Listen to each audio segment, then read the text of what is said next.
ठाकूर लोकांच्या डोळ्यात धुळफेक करत असल्याचा पलटवार अनिल बोंडे यांनी केला आहे। अमरावतीत त्रिशूलच्या नावाखाली शस्त्र वाटप होत असल्याचं काँग्रेसच्या नेत्या यशोमती ठाकूर यांनी म्हटलेलं आहे।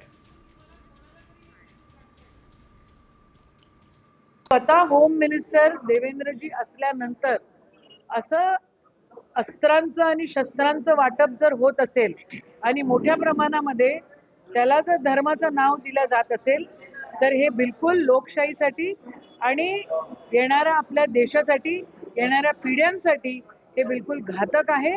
उद्या जर या शस्त्रांचं वाटप जर चुकीच्या गोष्टींसाठी करण्यात आला तर मग याला जबाबदार कोण राहणार असं आमचं ठामपणे म्हणणं आहे। गुप्ती आणि त्रिशूल आजूबाजूला ठेवावं। गुप्ती म्हणजे उघडल्यानंतर कशी दिसते आणि त्रिशूल उघडल्यानंतर कसं दिसतो, आणि त्याच्यामुळं लोकांच्या डोळ्यामध्ये धुळफेक करायची।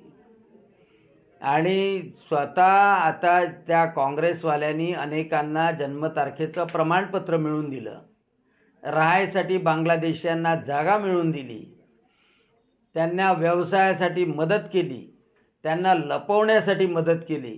ते सगळं बाहेर पडते आणि त्याच्यावर कारवाई होणार आहे, म्हणून त्यांची तडफड सुरू आहे।